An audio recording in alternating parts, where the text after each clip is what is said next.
The Art of Living Slowly is another documentary that I made around the same time as the other two. I made three documentaries, all in the early parts of the pandemic, right after my body had shut down. And this was another one of those documentaries that was trying to be a little bit more self-serious, a little bit more vulnerable, a little bit less in your face energetically, and a little bit more contemplative. The Art of Living Slowly especially was a new concept for me because I had been so hungry and so ambitious and so aggressive all of my life that I had literally broken my own body down because I'd gone too hard. And I wanted some way to express this new way of thinking about life. Enjoy.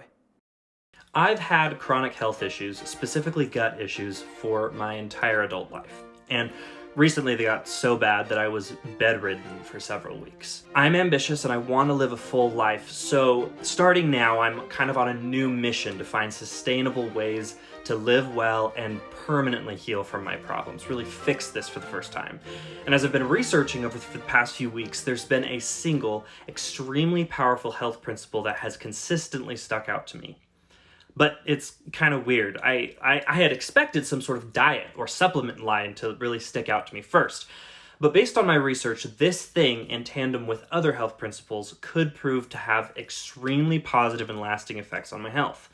It's unexpected. It is the art of living slowly. I want to share what I've learned, but I know that it can be difficult, so I also want to share 5 ideas that I've started doing on how to begin living a slower life.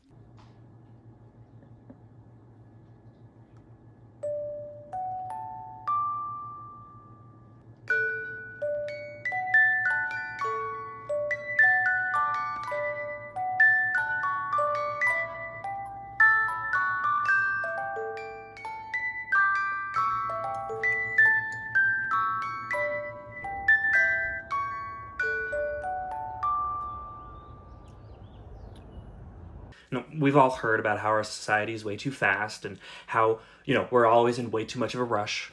I think deep down that we all feel like there's probably some truth to the idea that slowing down is more healthy and ultimately more productive.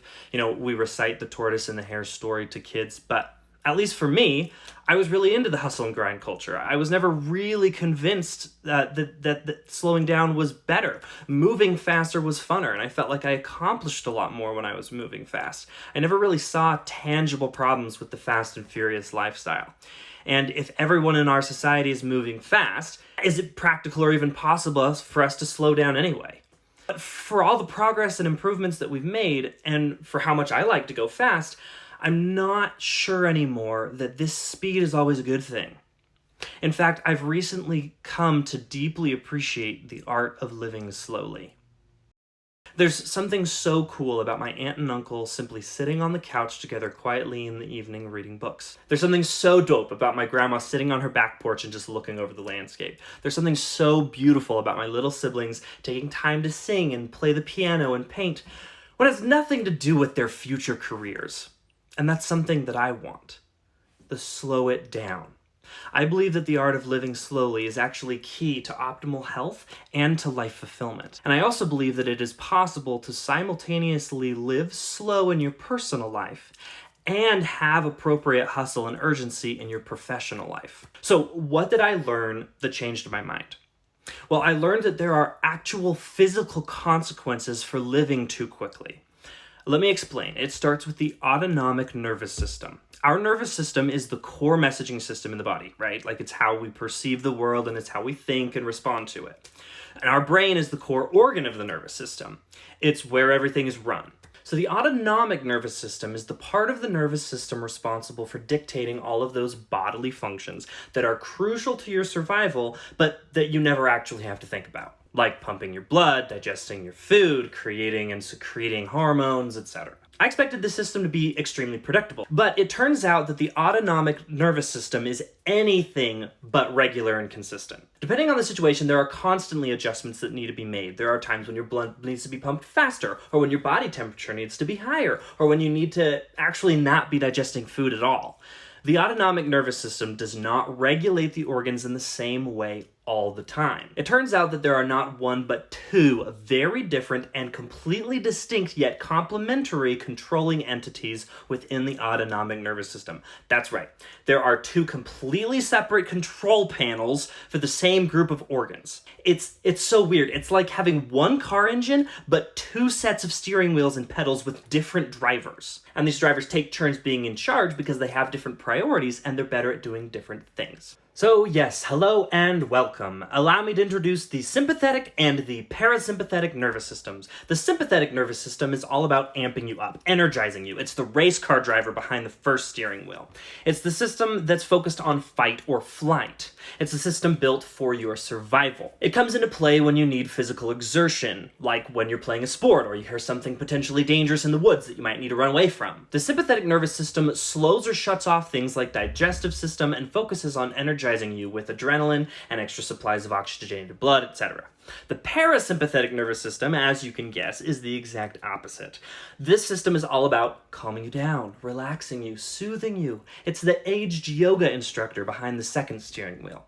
It comes into play the rest of the time, when you're out on vacation by the beach with a good book, or when you're snuggled up on the couch with some tea, or really any other time that you're living. The parasympathetic system focuses on all the functions that you need more regularity for. For example, the system will focus on the digestion of food and the elimination of waste and your immune system. So these two systems are in a constant power struggle for control. So I don't know how scientific this conclusion is, but it seems like my conscious lifestyle choices could have an effect on which system is in control. So I decided to take this information and see how it applies to me. What could I learn from my own lifestyle, and how could I be healthier? Before I became bedridden, this was kind of my typical day. I'd wake up just minutes before I needed to arrive to work. No time for a slow, thoughtful breakfast or enjoy a hot shower, just immediately to work. I would arrive at work, usually late. I was thrown into projects and meetings for the whole workday. Almost all the time, I'm ordering takeout. Since I'm single without kids, I would immediately go off to another activity. Improv classes or a writing group or spending time with friends. Fun, but usually demanding and stressful. And that was like every day. Very energy demanding. The first thing that I noticed about the schedule, and my guess is that it's similar to your schedule, is just how fast-paced and jam-packed it is. I go from external pressure to external pressure, never spending time on myself. And even the things that I want to do, that I choose, like spending time with friends or work or those activities, they're still potentially stressful and energy-sucking. So my unscientific guess is that this sort of schedule is the sort of schedule that would keep a body in a constant state of a dominating sympathetic nervous system, or a state of fight or flight. It's a day after energy-sucking day without any time for yourself to renew or rejuvenate your energy. It's time for change. It's time for me to seek out a slower lifestyle. Instead of constantly using my meager stores of energy, I need to spend time to create energy. I'm really ambitious, and I have a lot that I want to do with my life personally and professionally. So I'm not okay with just stopping. So I'm starting to actively search for ways to live slowly without compromising the high energy and hustle of the work portion of my day. So here's what's worked for me so far. First, a do not disturb and device ignoring. I typically don't even look at my phone until after 10 a.m. And the program Do Not Disturb schedule ensures that I won't see any notifications until afternoon. It creates a space for my personal and business in the morning. I get some time to breathe. 2, building a routine. I don't know what works and what doesn't work yet, but I'm actively attempting to find a routine that I enjoy daily to add some predictability to my day. Things like prayer, meditation, reading old literature, tea and contemplation, all in the morning before mail and meetings. 3, journaling. Not just any journaling either, both written and oral observations of the events and thoughts of the day. This is seeking to accept myself and my decisions. 4, experiencing the moment. A side effect of living slowly is also that you live less distractedly. I'm much more proactive in trying to ensure devices and distractions don't eclipse the importance of the moment I'm in. When I'm writing, I'm writing. When I'm eating. When I'm in the company of family, they are my focus. I've stopped trying to multitask. 5, consistency over intensity. There's a place for pushing for a deadline, but that time is not all the time like it used to be. I may get less done every day than my intense former self, But I also don't run the risk of crashing and burning as I used to always do. Just like the tortoise finished the race, I know that I will accomplish way more than my former self in the greater perspectives of the weeks, months, and years. Historically, my lifestyle has kept my body in a state of fight or flight, where its functions have prioritized survival over health. I believe by choosing to live slowly, I may find a clearer headspace, a healthier gut, and an even more productive life. I still have worlds more to learn and to practice in this area, but I already feel like I have a quieter mind and a more peaceful existence, and I'm actually much closer to my professional dreams and goals. So starting now, you're much more likely to find me sitting on the porch with my grandma, or painting with my younger siblings. And I'd encourage you to try it too. Honestly, sincerely, thank you so much for watching this piece. I put a lot of effort into all of my videos, and this one especially was a labor of love.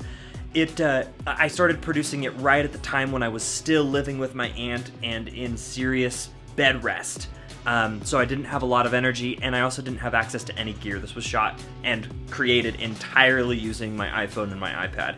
So thank you so much for watching it. Please let me know if you appreciated it and if you'd like to see more video essays along these lines. I've got so many ideas.